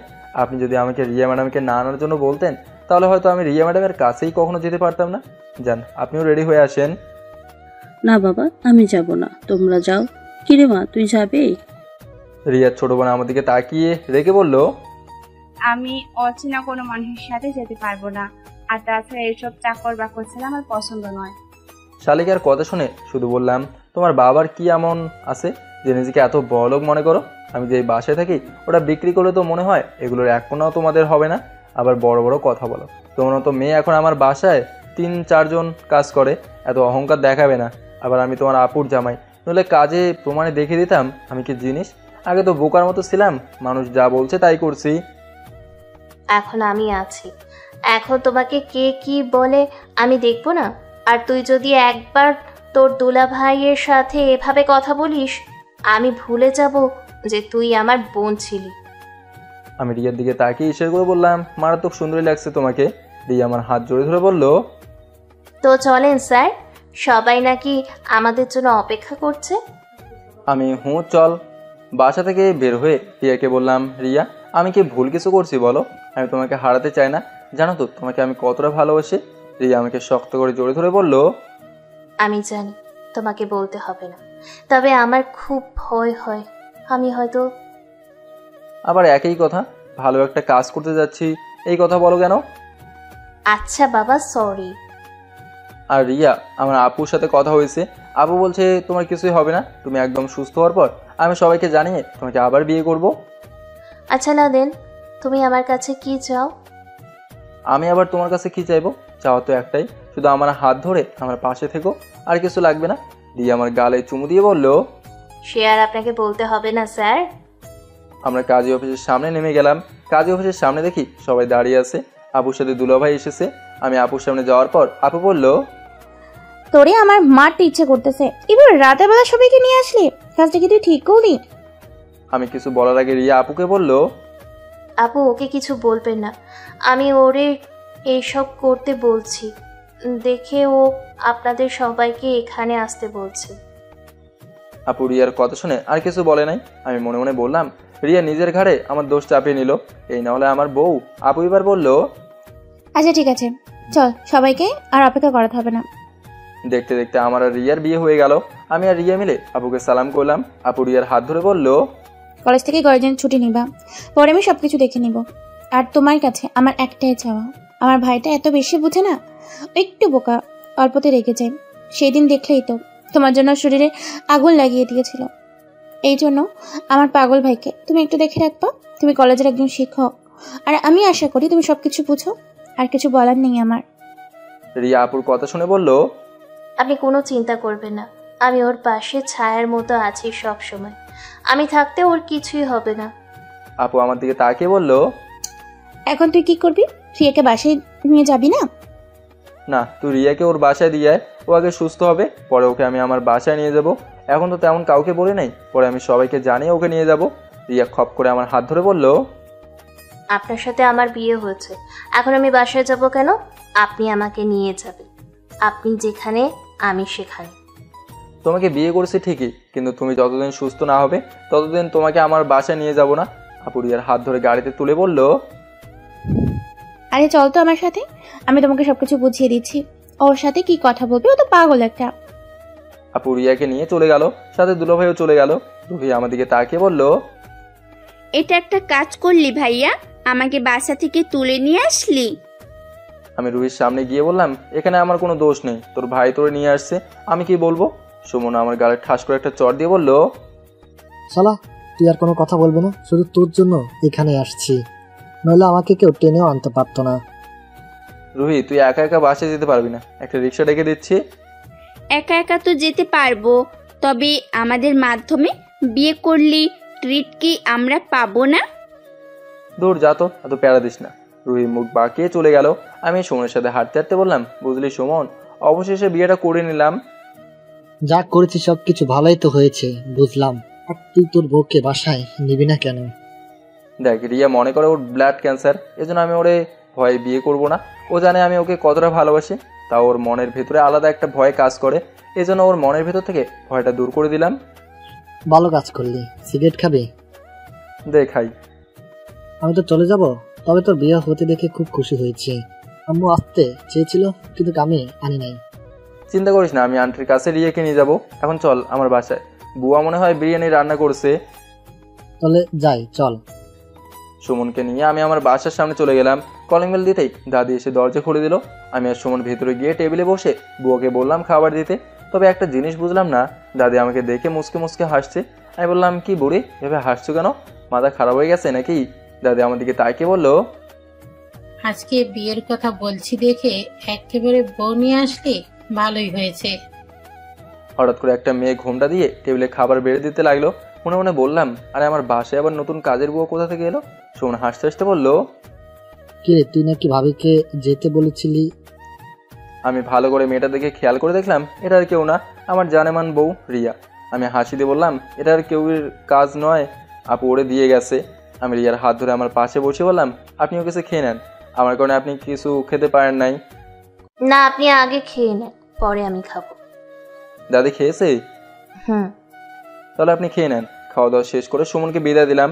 সুমন চলে যাওয়ার পর আমি আমার রুমে যেতে যেতে বললাম, আপনি চলে আসেন ম্যাডাম, বুয়া সব কিছু গুছিয়ে নেবে না। নাদেন, শোন শোন, দাদি বলো।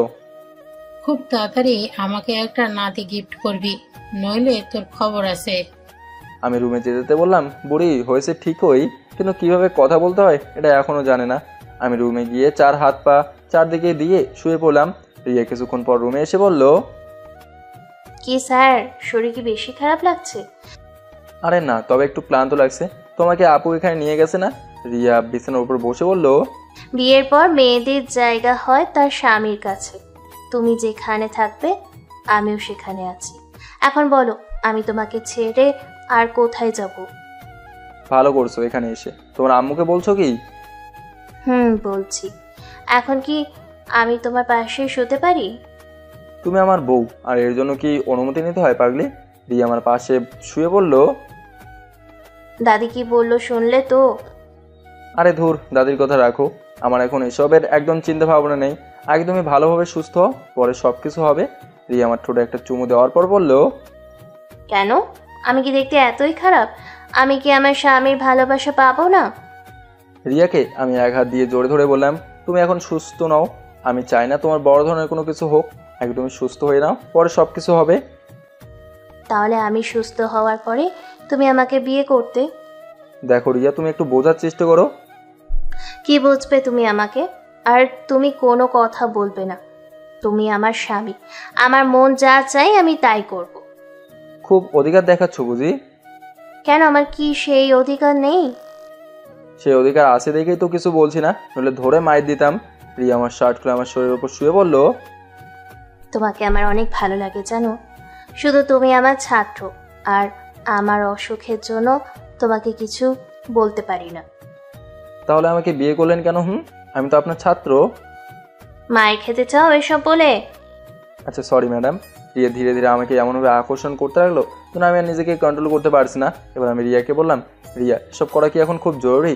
রিয়া আমার ঠোঁটে চুমু দিয়ে ইশারা করে বলল, কোনো কথা বলবা না একদম। আমি যা করি শুধু চুপচাপ দেখো। কি আর করা, বউটা যেহেতু আমার, সব কিছু তো আমাকে দেখতেই হবে। এক হাত দিয়ে ডিম লাইটটা বন্ধ করে আমি আমার কাজে লেগে গেলাম। কটা পর্যন্ত জেগেছিলাম বলতে পারে না। ঘুম ভাঙলো রিয়ার ডাক শুনে। তবে এখনো রাত শেষ হয় নাই। বুঝলাম না এই রাতের বেলা রিয়া আমাকে ঘুম থেকে ডেকে তুললো কেন। ঘুম ঘুম চোখে রিয়ার দিকে তাইকে বললাম, এটা একটা কাজ করলে তুমি? মাঝরাকে ডেকে তোলার কোনো মানে আছে বলো? মাথা কি গেছে তোমার? রিয়া আমাকে শক্ত করে জড়ে ধরে আমার গালে চুমু দিয়ে বলল, অনেক ঘুমিয়েছেন স্যার, আর ঘুমোতে হবে না। কে বলেছে সকাল হয় নাই? আপনি ওয়াশরুম থেকে গোসল করে আসেন, তখন দেখিয়ে সকাল হয়েছে কিনা। ধুর, তোমার মাথা খারাপ হয়ে গেছে। এখন আমি আবার গোসল করব? মাফ করো আমাকে। তাহলে বিয়ে কেন করলেন স্যার? দেখো রিয়া, আমি এখন গোসল করতে পারবো না, আমাকে মাফ করো তুমি। রিয়া আমার হাত ধরে তুলে বলল, এমন করে না স্যার, প্লিজ আসেন। রিয়া এখন কিন্তু মায়ের খাবা, আমি পারবো না বলছি না। রিয়া আমার হাত ধরে জোরে ওয়াশরুমে টেনে নিয়ে গেল। কি আর করার, বিয়ে করে ফেসে গেছি। গোসল না করলে মান ইজ্জত সব নষ্ট হয়ে যাবে। তবে রিয়া আমাকে নিজ হাতে গোসল করে দিয়েছে। সত্যি আমি আরও আগে যদি রিয়াকে বিয়ে করতে পারতাম তাহলে হয়তো আরও বেশি ওর আদর পেতাম। গোসল শেষ করে বিছানার উপর বসে আছি, প্রায় সকাল হয়েই গেছে। রিয়ার দিকে তাকিয়ে দেখি ওর মাথা থেকে টপ টপ করে পানি পড়ছে, আরও নতুন শাড়ি পরছে। রিয়া এদিকে শোনো। রিয়া আমার দিকে তাকিয়ে বলল, জি স্যার বলেন, কি বলবেন? তোমাকে অনেক কিউট লাগছে জানো। সত্যি? তবে এখন মন চাইছে তোমাকে একটু জড়িয়ে ধরতে। এখন চুপচাপ এখানে বসে থাকো, আমি তোমার জন্য কফি বানিয়ে আনছি। আচ্ছা ঠিক আছে ম্যাডাম, তাড়াতাড়ি আসবেন কিন্তু। রিয়া আচ্ছা বলে চলে গেল। আমি শুয়ে শুয়ে ফোন চাপছি। কিছুক্ষণ পর রিয়া আমার হাতে একটা মগ কফি দিয়ে বলল, নাও খেয়ে নাও। আমি রিয়াকে টেনে আমার বাহুডোরে এসে বললাম, এ মেয়ে, তোমাকে আমি কি বলছি এই অসুস্থ শরীর নিয়ে কাজ করতে? হ্যাঁ চুপ করো তো তুমি। আমার স্বামীর সেবা আমাকে করতে হবে, আরেক বেটি এসে কি তোমার সেবা করবে? বুঝছি ম্যাডাম, আপনাকে বোঝালেও বুঝবেন না। তাহলে একটু চুপ করে থাকেন। তো আজকে কোথায় ঘুরতে যাবেন? কোথাও যাব না, আজকে আমি কলেজে যাব। বিয়ের কথা বলে কয়েকদিন ছুটি নিতে হবে, দেখি প্রিন্সিপাল কি বলে। এ কি বলো, কালকে আমাদের বিয়ে হয়েছে আর আজকেই কলেজে যেতে হবে? কি বলো? বিয়ে হলেই কি ঘুরতে যেতে হবে? সামনে আরও কত সময় পড়ে আছে না? তাছাড়া এখন আমাদের অনেক কিছু করার বাকি আছে, এই জন্য পরে অনেক সময় পাবা ঘোরার জন্য। এখন মন দিয়ে কাজ করো কেমন? বিয়ে হলো একদিন হয়েছে আর এর ভিতরে এত চিন্তা ভাবনা করে ফেললে? বাহ, খুব ভালো। এখানে চিন্তা করার কি আছে? আমার সংসার আমাকে বুঝতে হবে না? বুঝেছি ম্যাডাম, আপনাকে কিছু বললেও বিশ্বাস করবেন না। আচ্ছা ঠিক আছে, আপনি কলেজে যান, আমি দুলাভাইকে দিয়ে প্রিন্সিপাল স্যারের কাছে ফোন দেওয়া বনে ছুটি এমনিই পেয়ে যাবেন। রিয়া আমাকে শক্ত করে জড়িয়ে ধরে বলল, তোমাকে খুব ভালোবাসি, তোমাকে কখনো ছেড়ে যেতে পারবো না। আমি রিয়ার ঠোঁটে চুমু দিয়ে বললাম, কিছু হবে না তোমার, আমি আসি না। তোমার এই হাজবেন্ড যতদিন আছে ততদিন আমি তোমাকে কোথাও যেতে দেবো না। তাছাড়া আমি তোমাকে ছেড়ে দিলে তো যাবে?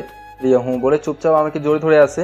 আমি ওর মাথার চুল সামন থেকে সরিয়ে বললাম, পাগলি মেয়ে, এর জন্য কি কান্না করতে হয়? কান্না বন্ধ করো বলছি। রিয়া বলে চোখের পানি মুছে ফেললো। কিছুক্ষণ পর রিয়া উঠে বলল, তুমি তৈরি হয়ে নাও, আমি তোমার টিফিন রেডি করছি, ঠিক আছে? আচ্ছা যান ম্যাডাম। রিয়া উঠে চলে গেল। কিছুক্ষণ পর রিয়াও কলেজের জন্য তৈরি হয়ে নিল। দুজনে একসাথে বাসা থেকে বের হলাম। বাসা থেকে বের হয়ে আমি বাইকে উঠে বললাম, বাইকে ওঠো রিয়া, আমি তোমাকে কলেজ পর্যন্ত দিয়ে আসছি। না, তার আর দরকার নেই, তোমার অফিসের দেরি হয়ে যাচ্ছে, তুমি চলে যাও, আমি রিক্সা করে চলে যাব। মায়ের খেতে না চাইলে বাইকে উঠে বলছি। রিয়া আমার পিছনে উঠে শক্ত করে জোরে ধরে বলল, সাবধানে গাড়ি চালাবেন, আর এটা মনে রাখবেন, এখন আপনি কিন্তু আমার সমস্ত। জি ম্যাডাম, আপনি যা বলেন তাই হবে। রিয়াকে সরাসরি কলেজের সামনে নামিয়ে দিলাম। রিয়া আমার দিকে তাকিয়ে বলল, আজকে কি ক্লাস করবা? না, তুমি চলে যাও, এমনি অনেক কাজ জমা পড়ে আছে অফিসে। আচ্ছা ঠিক আছে, আমি তোমাকে রাতে কিছু নোটস দিয়ে দিব না, এখন অফিসে চলে যাও। আমি রিয়াকে রেখে সরাসরি অফিসের সামনে চলে গেলাম। আপুর রুমের সামনে এসে দেখি আপু ভিতরে কাজ করছে, হয়তো কিছুক্ষণ হলো অফিসে আসছে। আমি ভিতরে গিয়ে আপুর সামনে একটা বক্স রেখে বললাম, আপু এটা রিয়া তোর জন্য পাঠিয়েছে, সকাল সকালও আমার জন্য বিরিয়ানি রান্না করছিল। আপু আমার দিকে তাকে একটা হাসি দিয়ে বলল, কিরে লাদেন, তোর চেহারা আজকে অন্যরকম লাগছে, কাহিনী কি? তোর আবার কাহিনী? এখানে কোনো কাহিনী নেই। না না, আজকে তোর অন্যরকম লাগছে, মনে হচ্ছে তুই সকাল সকাল গোসল করে আসলি। আমি একটু লজ্জা পেয়ে বললাম, এত বুঝিস তো প্রশ্ন করিস কেন? এদিকে আয়। আমি আপুর সামনে দাঁড়িয়ে বললাম, বল কি বলবি? আপু আমাকে নিচে বসে আমার গালে চুমু দিয়ে বলল, রিয়াকে আমি বাসায় রেখে আসতে চাইছিলাম, কিন্তু কোনোভাবেই তোরে ছেড়ে যেতে চায় না। কি করবো বল আমি, এই জন্য তোর বাসায় রেখে গেলাম। আর ওর খেয়াল রাখবি সবসময়, ঠিক আছে? আর আজকে ওকে আমি হাসপাতালে নিয়ে যাব, পরে আমার বান্ধবী রেগুলার তোর বাসায় আসা যাওয়া করবে। আর ও বলেছে রিয়ার কিছু হবে না। তুই এক কাজ করতো, তোর বাসার উপরে রুমটা খালি থাকে না? ও নতুন এখানকার হাসপাতালে জয়েন করেছে, আমাকে বলেছে একটা রুম দেখতে। আমি বলি কি, ও যদি রিয়াকে চিকিৎসা করবে এখানে, যদি তোদের বাসায় থাকে, তাহলে আমি মনে করি রিয়ার আরো বেশি ভালো হবে। কি বলিস তুই? তাহলে তো খুব ভালোই হয়, আমার কোনো চিন্তা করতে হবে না তাহলে। লাদেন কি করো? আমি দুলাভাইকে দেখে দাঁড়িয়ে বললাম, এই তো আপু রিয়ার বিষয়ে বলছিল, আপনি একটু সময় করে প্রিন্সিপালকে একটা কল দিয়েন তো, রিয়ার কিছুদিনের ছুটির দরকার। দুলাভাই আচ্ছা বলে আমার সামনে একটা কাগজ দিয়ে বলল, এখানে একটা সাইন করো। চাকরি থেকে বের করে দেবেন নাকি? দুলাভাই হ্যাঁ বলে বলল, মনে করে এমন কিছু করছো, এখন নাও, ঝটপট সাইন করে ফেলো। আমি একটা কলম নিয়ে সাইন করে দিলাম। এবার দুলাভাই আমার দিকে তাকিয়ে বলল, তোমার বোনকে পালিয়ে বিয়ে করছি, শ্বশুর শাশুড়ির মুখ আমি দেখতে পাইনি। আমার এত টাকা পয়সা কে খাবে বলো? তাছাড়া তুমি আমার একমাত্র শালা। এখন তোমার বউ আবার কলেজে প্রফেসর। তোমার বোনের নামে যে বাসাটা লিখে দিয়েছিলাম, এটা এখন তোমার। আমি পরে ওকে নতুন কিছু গিফট করব। আজ থেকে তুমি যেখানে থাকো ওটা তোমার হয়ে যাবে। এটা কিন্তু খুব খারাপ কাজ করছেন দুলাভাই, আমি কি আপনাকে এটা করতে বলছি? আপু এটা করতে পারলি? আপু আমার মাথায় হাত দিয়ে বলল, তুই সুখে থাক, আমি এটাই দোয়া করি। আমার তো এই পৃথিবীতে কেউ নেই, একমাত্র তুই ছাড়া। আমি আপুকে জোর ধরে বললাম, তোর কি বলে ধন্যবাদ দিব বল? পাগল তুই না বলিস আমি তোর মায়ের মতো? একজন মা কি তার সন্তানের খারাপ কিছু হয়ে যাক এটা চাইতে পারে বল? এখন যা কাজ কর, আমার অনেক কাজ জমা পড়ে আছে। আমি আচ্ছা বলে কেবিন থেকে বের হয়ে আমার কেবিনে চলে গেলাম। মাথা নিচে করে চুপচাপ মনোযোগ দিয়ে কাজ করতে লাগলাম। কাজ করতে করতে অনেক বেলা হয়ে গেল। হঠাৎ শুনি কে যেন বলছে, কি স্যার, আমি কি আপনাকে সাহায্য করব নাকি? আমি মাথা তুলে তাকে দেখে রিয়া চলে আসছে। আমি হাসি মুখে বললাম, কি রিয়া, তুমি আমার কলেজ থেকে কখন এসেছো? এই তো একটা ক্লাস করে ছুটি নিয়ে এসেছি। আপুর সাথে কথা হয়েছে তোমার? আপুর রুম থেকেই আসলাম। বসো এখানে। রিয়া আমার পাশে বসে বলল, আপুর সাথে নাকি হাসপাতালে যেতে হবে। যেতে তো হবেই। কখন যেতে বলেছে? এই একটু পর। আচ্ছা ঠিক আছে, কাজ করছি। তখন রিয়া বলল, শোনেন, একটা কথা বলার ছিল আমার। আমি কাজ করতে করতে ম্যাডাম বলেন, কি বলবেন? না মানে আমি বলছিলাম কি, চলো না আজকে নদী থেকে গোসল করে আসি। আমি কাজ রেখে রিয়ার দিকে তাকিয়ে বললাম, মায়ের খেতে চাও কি? আর কখনো এসব কথা মুখে আনবা না। আর একটা কথা, বাইরে যেখানে যাও সবসময় পর্দা করে বের হবা, ঠিক আছে? রিয়া মন খারাপ করে বলল। আমি রিয়ার দিকে ঘুরে তাকিয়ে বললাম, শুনেন ম্যাডাম, আপনি আমার বউ। এখন আপনি কি চান এটা আপনার শরীর অন্য কেউ দেখুক? আপনাকে কেউ বাজেভাবে দেখবে, তখন এটা দেখে কি আমার ভালো লাগবে বলেন? দরকার হলে আমি আমার বাসার ভেতরে সুইমিং পুল দেবো, তাও আপনি বাইরে কখনো। রিয়া আমাকে আর কিছু বলতে না দিয়ে বলল, সরি গো, আর কখনো বলবো না। আচ্ছা ঠিক আছে, খেয়েছো কিছু? রিয়া কোথায় তুমি, কি করে এখানে? রিয়া দাঁড়িয়ে আপুর দিকে তাকিয়ে বলল, এই তো আপু ওর কাছে বসে আছি, চলেন আমরা যাই। আপু আমার দিকে তাকিয়ে বলল, আর কিছুক্ষণ কাজ করে বাসায় চলে যা, এত প্যারা নিতে হবে না। রিয়া চলো আমার সাথে যাই। আপু রিয়াকে নিয়ে চলে গেল। আমি একা একা কাজ করতে লাগলাম। কিছুক্ষণ কাজ করে আর ভালো লাগছিল না, এজন্য আমিও বাসায় চলে গেলাম। বাসায় গিয়ে মাত্র বিছানায় শরীর লাগিয়ে শুয়ে আছি, তখন রিয়া ফোন করে বলল নদীর পাড়ে যেতে। কাপড় চেঞ্জ করে আমি নদীর পাড়ে চলে গেলাম। গিয়ে দেখি রিয়া আনমনে বসে কি যেন চিন্তা করছে। আমি রিয়ার পাশে বসে বললাম, কি ম্যাডাম মন খারাপ? রিয়া আমাকে দেখে আমার হাত ধরে বলল, জান তোমার আপু সত্যি অনেক ভালো। হাসপাতালে যাওয়ার পর কি বলেছে ডাক্তার? এই বলছে এত বেশি সমস্যা হবে না, ওষুধের মাঝে নাকি সমাধান হয়ে যাবে। আর তুমি নাকি বলছো ডাক্তার ম্যাডাম আমাদের উপরের রুমে থাকবেন? বলছি, কারণ তোমাকে যেন সবসময় দেখতে পারে, আর আমি চাই তুমি তাড়াতাড়ি সুস্থ হয়ে যাও। রিয়া আমার কপালে চুমু দিয়ে বলল, জানেন, আপনি যদি আমার জীবনে না আসতেন তাহলে হয়তো আমার বেঁচে থাকার আশা মরে যেত। আমি কি বলছি তোমাকে? হ্যাঁ, আমি থাকতে তোমার কিচ্ছু হবে না, এত চিন্তা করো কেন? রিয়া আমাকে জোরে ধরে বলল, আচ্ছা, আমাদের মেয়ে হলে খুব ভালো হবে না? ধুর, তুমি আর কোনো কথা পেলে না, এসব উল্টাপাল্টা কথা রাখো তো। তাছাড়া সব চিন্তা ভাবনা অনেক পরে করব, এখন চলো বাসার দিকে যাওয়া যাক। ফুচকা খেতে মন চাইছে। তাহলে চলো। রিয়াকে নিয়ে ফুচকার দোকানের সামনে চলে গেলাম। হঠাৎ কে যেন বললো, ম্যাডাম আপনি এখানে? পিছনে তাকে দেখি বন্যা রিয়াকে ম্যাডাম বলে ডাকছে। আমি ফুচকা নিয়ে রিয়ার হাতে দিয়ে বললাম, কি খবর বন্যা তোমার? বন্যা চোখ বড় বড় করে বলল, লাদেন তোর সাথে রিয়া ম্যাডাম ঘুরতে এলি নাকি? আমি রিয়ার হাতে ধরে বললাম, আমার বউকে নিয়ে আমি কি ঘুরতেও পাবো না নাকি? আমার কথা শুনে বন্যা বড় বড় চোখে আমার দিকে তাকিয়ে বলল, কি? রে, তোদের রিয়া ম্যাডামকে আমি বিয়ে করছি। বন্যা রিয়ার দিকে তাকিয়ে বলল, সত্যি নাকি ম্যাডাম? রিয়া হাসি দিয়ে বলল, কি করব বলো তুমি? তোমার ভাই আমাকে এত ভালোবাসে, যার কারণে ওকে না করতে পারি নাই। বন্যা রেগে আমার দিকে তাকিয়ে বলল, আমাকে দাওয়াত দিলি না একবার? তোর আমার বিয়ে আমি নিজেই জানতাম না, তোর কি দাওয়াত দেবো বল? হঠাৎ করে এসব হয়ে গেছে। আমি কিছু জানি না, আমি রুহিকে বলছি আজকে আমরা পুরো দোকানে যা আছে সবকিছু খেয়ে ফেলবো। রিয়া হাসি দিয়ে বলল, এটার জন্য কি ওকে বলতে হবে? যা পারো তাই খাও, বিল আমি দেব। এবার বন্যা বলল, লাদেন এটা করলে কেমন হয়? তুই সবাইকে আসতে বল, রেস্টুরেন্টে গিয়ে সবাই মিলে মজা করবো আর ভালো মন্দ কিছু খেয়ে আসবো। বন্যাকে ধমক দিয়ে বললাম, তোর যা তো, তুই আমাকে মারতে চাস নাকি? ফুচকা খাবি, খেয়ে চলে যা, এত কথা বলিস না। রিয়া আমার হাত ধরে আমার দিকে তাকিয়ে বলল, এমন করো কেন? ওরা তো সামান্য কিছু চেয়েছে। তাছাড়া চলো না, সবাই মিলে একসাথে কিছুক্ষণ মজা করব। আচ্ছা ঠিক আছে ম্যাডাম, আপনার পরিচিত কেউ থাকলে বলেন আসতে। আপু আর দুলাভাইকে বলে দেবেন। বন্যা তুই রুহিকে বল ওর পুরো পরিবার সহ চলে আসতে। বন্যা আচ্ছা বলে ফোনে কথা বলতে লাগলো। সব কিছু সেরে আমরা রেস্টুরেন্টের উদ্দেশ্যে হাঁটতে লাগলাম। হঠাৎ রাস্তার মাঝে আমার পুরাতন বউ মারিয়াকে আসতে দেখলাম। আমি রিয়াকে আগেই বলে দিচ্ছি মারিয়া আমার দিকে আসছে।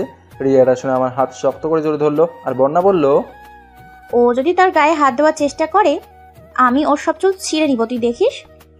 তবে অবাক করার বিষয়, মারিয়া দূর থেকে আমাদের দেখে হাতে ইশারা করে বলল, সুন্দর মানিয়েছে আপনাদের, চিন্তা করবেন না, আমি আপনাদের বিরক্ত করব না, সুখে থাকবেন। রিয়া আমার দিকে তাকিয়ে বলল, মেয়েরা ওদের নিজেদের দোষের কারণে ধ্বংস হয়। তোর বাদ দাও তো এইসব কথা। আমরা রেস্টুরেন্টে চলে গেলাম, গিয়ে দেখি সবাই প্রায় এসেই গেছে। এক এক করে রিয়াকে সবার সাথে পরিচয় করে দিলাম। খাওয়া শেষে যখন বিল দেবো তখন একটা কর্মচারী এসে বলল, স্যার আপনাদের বিল একজন দিয়ে গেছে, তিনি আমাদের এখানে কাজ করতেন, কিন্তু কিছুদিন আগে আপনাদের দেখে চাকরি ছেড়ে চলে গেছেন। বলতে পারি না এমন কেন করলেন। আমি কাগজটা হাতে নিয়ে দেখি লেখা আছে, বাবা পারলে আমাকে মাফ করে দিস। আমি এখানে কাজ করে 1 মাস হলো। তোরে আর তোর বোনকে আমি মাঝে মাঝে লুকিয়ে দেখলাম। তোদের দেখে আমার খুব ভালো লাগতো। তোর সাথে তোর বউকে খুব মানিয়েছে। আমার জন্য তোর কোনো ক্ষতি হোক এটা আমি চাই না। আমি খুব খারাপ একজন বাবা। তোর পা ধরে ক্ষমা চাইতে তো আর পারবো না। আড়ালেই চলে গেলাম, তবে মাফ করে দিস আমাকে বাবা। কাগজটা ফেলে দৌড়ে রেস্টুরেন্ট থেকে বের হলাম, কিন্তু কোথাও বাবাকে খুঁজে পেলাম না। চোখ থেকে টপ টপ করে পানি পড়ছে। হয়তো তিনি আমার সব কিছু নষ্ট করেছেন, কিন্তু তিনি আমার বাবা হন। আবু এসে আমাকে জোর ধরে বলল, থাক, কান্না করিস না ভাই, বাদ দে। বাবা হয়তো আমাদের সামনে আর কখনোই আসবেন না, তবে উনি যেখানে থেকে দোয়া করি যেন ভালো থাকেন। আপু আমাকে বুঝিয়ে বাসায় পাঠিয়ে দিল। বাসায় যাওয়ার পর রিয়া বলল, চিন্তা করো না, তিনি আবার হয়তো কোনো দিন ফিরে আসবে। আমি হুঁ বলে রিয়াকে জড়িয়ে ধরলাম। রিয়া বলল, কফি খাবে? না, কিছু খাবো না, আমার আর ভালো লাগছে না। ঘুমিয়ে পড়ো, ভালো লাগবে। রিয়াকে জড়িয়ে ধরে ঘুমিয়ে পড়লাম। আজকে 5টা মাস দেখতে দেখতে চলে গেল। তবে আমার রিয়া এখন মোটামুটি অনেকটাই সুস্থ। ও এখন 3 মাসের প্রেগনেন্ট। ওই কথাই আছে না, ভালোবাসা দিয়ে সব কিছু বাঁচিয়ে তোলা সম্ভব। আমিও জানতাম আমাকে ছেড়ে রিয়া কখনোই দূরে যেতে পারবে না। সবাই আমাদের জন্য দোয়া করবেন। গল্পটা এখানেই শেষ করলাম। সবাই ভালো থাকবেন, আর একটা কমেন্ট কিন্তু করে যাবেন। আল্লাহ হাফেজ।